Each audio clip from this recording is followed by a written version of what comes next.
So this is going to be our intro to the Hinkel Files. So you got to ask the coach specifically, what do you think that these guys are going to talk about? What stories are they going to tell? That's a good question. I'm not sure. It makes me a little nervous.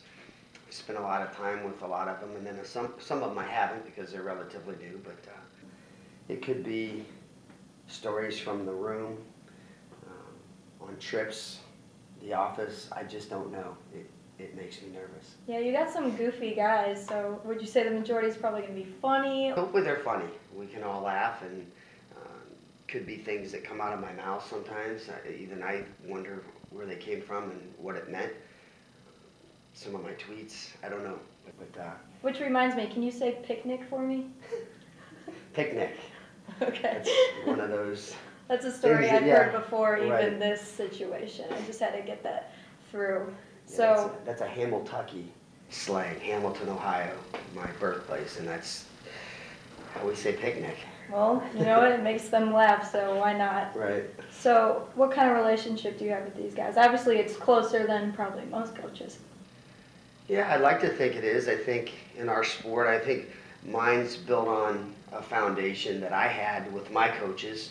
I think that's where you learn a lot from your coaches, your family, your parents, and I was real close with my coaches and parents. Started wrestling a little late in high school, so I had 3 different coaches to learn from in 3 years. And then my third coach, Coach Masonic, still coaching, so I was close with him.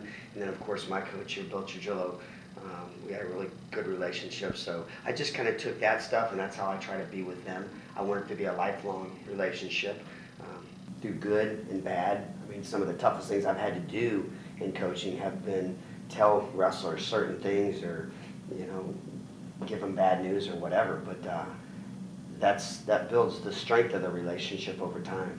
I was gonna say, with you describing that, do you think mixing a friendship and a work relationship is what makes them so dedicated, along with their already dedication to wrestling, obviously? I think it does. I think there's a fine line. I mean, I've learned that as an assistant coach, closer to their age over the time, maybe mingling, not too much, but in a different social setting, that we do spend a lot of time together.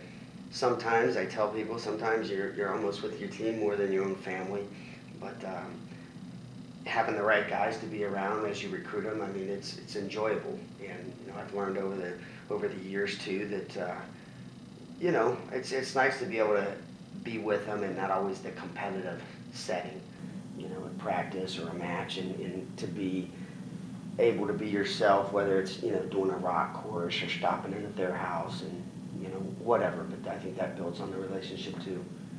I agree. So is there anything you might want to tell them while they're watching before you hear what they're going to say about you? I hope it's clean, crisp, and it doesn't get me in trouble.